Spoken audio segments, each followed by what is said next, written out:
Oke, halo teman-teman. Kali ini kembali lagi bersama aku, Ahmad Zainizan dengan 3 NIM digit terakhir 065. Aku dari TRO, Angkatan 24, Sekolah Vokasi Universitas Diponegoro. Kali ini aku akan membahas tentang sizing dan calculation component pada sistem kontrol motor listrik. Kita mulai aja ya, biar nggak berlama-lama juga. Oke, yang pertama kita akan membahas langkah-langkah perhitungan, yaitu dari rumus, yaitu dari EFL. Nah, rumus dasar yang digunakan itu apa sih? Rumus dasar yang biasa kita gunakan untuk modifikasi dari rumus daya input listrik itu adalah ini. P IN sama dengan P out per N itu. Dimana P ini tuh juga didefinisikan berdasarkan tegangan atau simbolnya U. Arus, I, faktor daya, cos, dan efisiensi. Lambangnya N itu ya. Nah, yang pertama itu ada motor listrik 3 fasa. Oke, untuk motor 3 fasa yang paling umum digunakan di industri itu rumus daya input adalah yang seperti teman-teman lihat di sini ya. Kayak gini. Dimana kita bakal nyusun ulang rumus untuk mendapatkan IFL. Yang dimana kita bakal peroleh kalau IFL itu sama dengan P out, P keluarnya, akar 3 kali U, L kali cos kali N efisiensi. Dimana keterangan variabel-variabel pada masing-masingnya, IFL itu sebagai arus beban penuh ya, arus beban penuh atau arus nominal. Nah, itu tuh yang kita cari. Jadi, yang tadi itu sebelah sini tadi ya, ini nih adalah sebagai arus beban penuh atau arus normal. Nah, yang kedua ada payout. Payout itu sebagai daya outputnya ya, P kan daya. Nah, out itu keluarnya daya outputnya. Watt dalam bentuk watt atau kilometer, watt, kilowatt. Biasanya tercantum di nameplate motor atau HP atau biasanya KW kilowatt gitu. Jika dalam kilowatt, berarti jangan lupa kita mengalihkan 1000 untuk mengubahnya ke watt dulu gitu. Nah, untuk lambang selanjutnya itu UL. UL itu kalau nggak salah, jadi itu tegangan ya. Nah, tegangan line to line, dimana volt atau V untuk 3 fasa. Biasanya dipakai 380 volt atau 400 volt. Nah, selanjutnya itu ada akar 3. Dia tuh sebagai konstanta, kayak sekitar 1732 lah. Nah, selanjutnya ada cos. Jujur aku juga kurang tahu ya, ini nih lambangnya apa gitu. Itu sebagai faktor daya atau power factor, yang dimana nilainya itu berkisar antara 0,7 sampai 0,95. Ya kalau nggak diketahuin, ya sering diasumsikan aja 0,8 atau 0,85 gitu. Selanjutnya ada efisiensi motor, di mana efisiensi ini nilainya berkisar antara 0,8 hingga 0,95. Ya kalau nggak diketahuin, biasanya kita ngasumsiin ya dengan nilai 0,8. Nah, ini juga sama ya, ada pertama motor listrik, dan kedua ada motor listrik satu fasa. Untuk motor satu fasa, kayak misalkan kayak pompa rumahan itu, rumus daya inputnya itu lebih sederhana. Yaitu ini ya, kalau teman-teman lihat, PE in sama dengan U kali I arus beban penuh yang udah kita dapat dikali cos, yaitu faktor daya. Nah, dengan kita nyusun ulang rumus yang kita untuk dapetin IFL, kita peroleh kalau misalkan arus beban itu bisa kita dapetin melalui rumus ini, yaitu daya output daya motor dibagi tegangan line to line dikali cos dikali efisiensi motor. Tuh. Nah, contoh langkah perhitungannya sebagai berikut. Misal, kita tuh punya motor 3 fasa dengan spesifikasi dari daya outputnya itu tadi 7,5 kW. Nah, sedangkan kalau tegangan line to line-nya, UL-nya itu 380 volt dan cost-nya itu 0,85 dan efisiensinya 0,90. Nah, pertama kita tuh bakal mengkonversi dayanya dulu. Kita ubah P out-nya ke watt. Jadi 7,5 kW dikali 1000, jadi dapatlah nilainya 7500 watt. Lalu kita akan masukkan ke rumus. Kayak semisal tadi rumusnya kan IFL ya.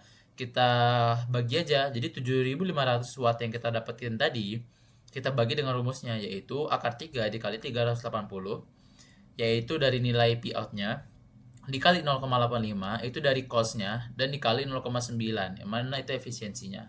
Nah, lalu kita bakal hitung dari denominatornya, yaitu kita dapatlah hasil 502,58. Selanjutnya kita bakal menghitung IFL-nya. Kita dapatlah dari nilai 7500 watt tadi, kita bagi dengan 502 kali 58. Dapatlah hasil setara 14,92 ampere. Jadi arus beban penuh atau arus FL-nya itu motor tersebut adalah sekitar 14,92 ampere. Nah, nilai ini tuh yang kemudian kita jadiin dasar buat nentuin setting thermal overload relay dan ukuran komponen lainnya. Tuh. Nah, kita masuk ke pemilihan overload relay atau TOR. Nah, sebelumnya itu berfungsi buat apa sih? Nah, TOR itu berfungsi melindungi motor dari kelebihan beban yang berkelanjutan. Jangkauan setting TOR itu harus mencakup IFL. Nah, aturan yang pertama, jangkauan arus setting TOR harus sama dengan atau sedikit di atas IFL. Lalu dari pemilihannya, dipilih TOR dengan jangkauan 12 ampere hingga 18 ampere. Contoh, tipe LRD 18. Nah, settingan arus pada TOR harus diatur ke nilai IFL, di mana tadi yang kita dapetin itu 14,92 ampere. Nah, selanjutnya itu kontaktornya. Nah, kontaktor atau KM ya. Sebentar. Oke. Untuk kontaktor itu dipilih berdasarkan kemampuan arusnya atau current rating dan kategori pemakaian atau utilization category untuk motor induksi. Dengan kategori yang umum adalah AC3. Nah, aturannya itu kapasitas arus nominal kontaktor atau ITH harus lebih besar dari arus IFL itu sendiri, itu IFL motor. Dengan pemilihannya, itu ketika dipilih kontaktor dengan rating AC3 yang mampu menahan minimal 14,92 ampere. Contoh, kontaktor yang sebagai berikut ya, ini mungkin kurang jelas juga tulisannya. Kita lanjut. Lalu kita masuk ke bagian pemilihan MCB atau circuit breaker. Di mana pemilihan MCB atau circuit breaker itu berfungsi sebagai apa dulu? Kita harus tahu nih. Nah, MCB itu berfungsi untuk melindungi kabel dari arus pendek dan memberikan proteksi overload cadangan atau proteksi utama adalah TOR gitu. Nah, aturannya arus nominal dari MCB atau IMCB itu harus lebih besar dari IFL motor. Tapi balik lagi, dia nggak boleh terlalu besar agar tetap memberikan proteksi. Biasanya dia bakal menggunakan faktor 1,2 kali IFL. Nah, contoh IMCB itu lebih dari sama dengan 1,25 kali IFL atau IMCB itu lebih dari sama dengan 1,25 dikali 14,92 ampere yang dimana hasil sama dengannya itu adalah 18,65 ampere. Dengan pemilihannya, kita tuh bakal pilih nilai standar MCB yang tersedia dan terdekat. Contoh, dipilih MCB 3 fasa gitu. Yang adalah tandanya ya.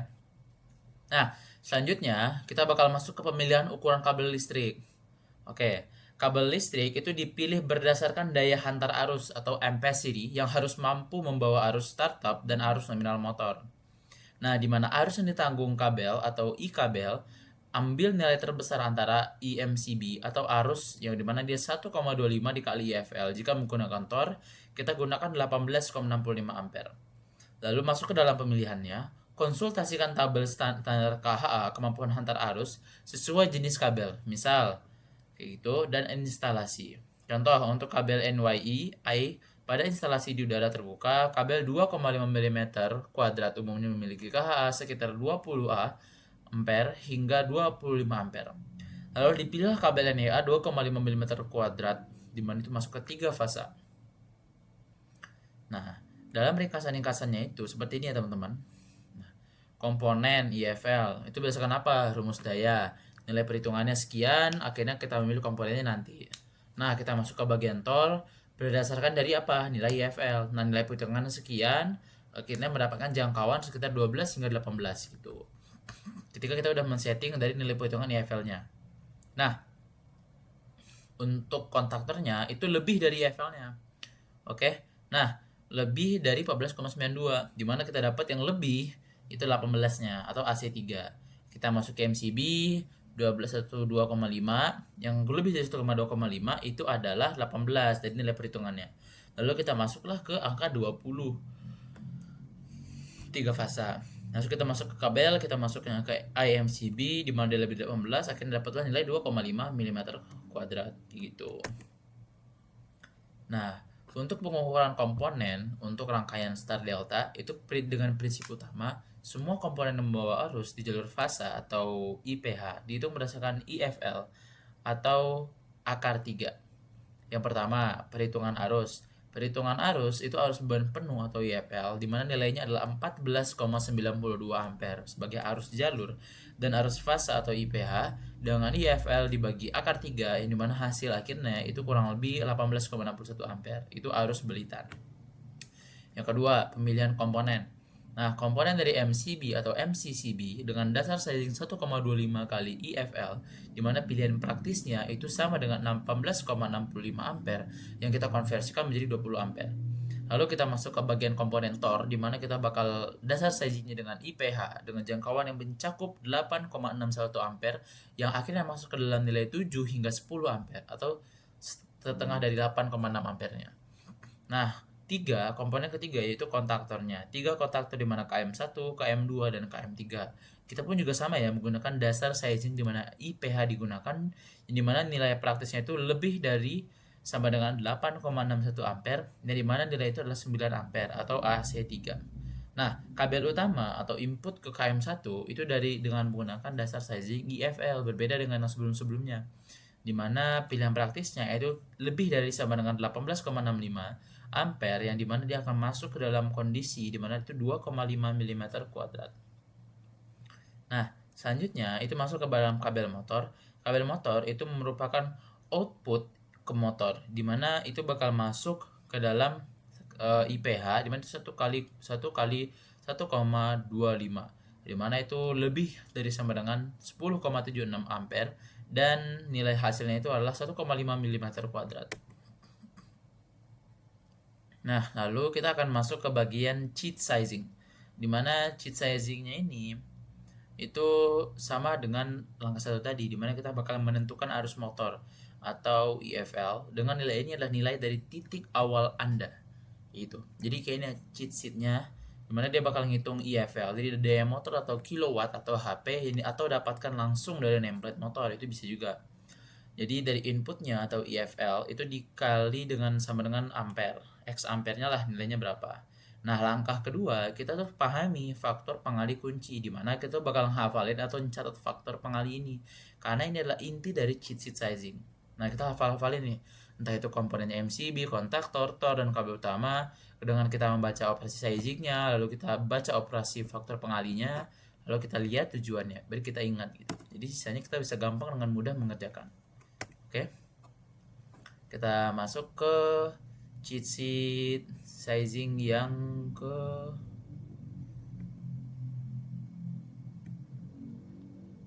tiga. Nah, langkah ketiga itu kita bisa menerapkan cheat sheet itu ke komponen, dimana kita bisa menggunakan faktor pengali untuk menemukan nilai minimum yang kita butuhin, lalu kita bulatkan ke nilai standar terdekat yang tersedia di pasaran. Yang pertama itu untuk proteksi utama atau MCB, di mana perhitungannya itu kita menggunakan IFL dikali 1,25, jadi mana sama dengan Y ampere, dengan aksi cepat, atau kita bisa milih MCB dengan rating standar yang sedikit di atas Y ampere, dengan misalnya nih, jika Y sama dengan 18,65 A, pilih 20A gitu. Kalau misalkan B kontaktornya, itu bisa kita masukkan dengan perhitungan IFL dikali faktor kontrol, mana dengan dolnya itu adalah faktor 1.0 atau IFL, lalu kita masuk ke dalam star delta, di mana itu masuk ke dalam faktor 0,58 IPH, lalu kita masuk ke dalam aksi cepat, kita tuh bakal milih kontaktor AC3 dengan rating yang sama atau sedikit di atas hasil perhitungan gitu. Nah, lalu dalam thermal overload relay, perhitungannya itu IFL dikali faktor kontrol, dol faktor 1.0, start delta faktor 0,58 dengan aksi cepat pilih Tor dengan jangkauan setting yang mencakup nilai hasil perhitungan, lalu D kabel listrik, dimana kita perhitungannya dengan mencari KH kabel yang dimana dia lebih dari sama dengan IMCB untuk kabel utama, atau lebih dari sama dengan I Tor dikali 1,25 untuk kabel motor. Nah, dengan aksi cepat itu dimana kita bakal melihat tabel KHA standar dan pilih ukuran milimeter kuadrat yang sesuai. Nah, dengan tips Anda dalam mendesain motor, kita bakal masuk ke dalam sini, dimana tipsnya itu adalah sebagai berikut. Kita bakal perhatiin dulu nih. Yang pertama, arus fasanya. Lalu dengan arus jalurnya. Ini tuh benar-benar penting buat rangkaian star delta, dimana kontaktor dan Tor di jalur fasa cuma membawa IFL dibagi akar 3, yang dimana dia nilainya kurang lebih 58% dari IFL. Nah, jangan pernah menentukan ukuran berdasarkan IFL penuh, karena itu bisa benar-benar terlalu besar dan mahal. Jadi MCB atau kabel utama selalu di sizing berdasarkan IFL penuh gitu. Yang kedua, kita harus koordinasi proteksi. Nah, di mana koordinasi proteksi yang kita lakukan, kita harus benar-benar memastikan ada hierarki proteksi yang jelas gitu. Nah, di mana ketika proteksinya itu udah jelas, nah tornya itu harus menjadi yang pertama trip gitu. Ya di mana maksudnya saat terjadi overload ringan atau jangka panjang karena disetting pada IFL atau IPH motor, MCB atau MCCB-nya itu bertindak sebagai proteksi cadangan backup jika tor gagal dan sebagai proteksi utama terhadap arus pendek atau gangguan besar dan mendadak gitu. Yang ketiga, konsistensi truk kontaktor dan tor, di mana kita harus selalu memastikan bahwa kontaktor yang dipilih memiliki rating AC3 yang sesuai untuk beban induktif motor, dan tor yang dipilih secara fisik sesuai dengan kontaktor, di mana dapat dipasang langsung di bawahnya, dan jangkauan arus sesuai dengan IFL atau IPH motor. Yang keempat, kita harus menggunakan interlock listrik atau NC kontak. Dalam mendesain maju mundur, interlock listrik menggunakan kontak NC dari kontaktor lawan di jalur coil dan wajib digunakan. Ini adalah lapisan keamanan yang paling kritis untuk menjaga korsleting antar fasa yang fatal. Yang kelima, kita harus memprioritaskan keandalan kabel di mana kita harus menggunakan 125% dari arus nominal atau 1,25 dikali IFL sebagai dasar penentuan KHA minimum kabel. Lalu pilih ukuran kabel yang KHA-nya lebih tinggi daripada rating MCB atau MCCB yang Anda gunakan. Nah, kesimpulannya adalah di mana desain dari sistem kontrol motor listrik yang efektif dan aman adalah keseimbangan antara kontrol dan fungsi serta proteksi sistem.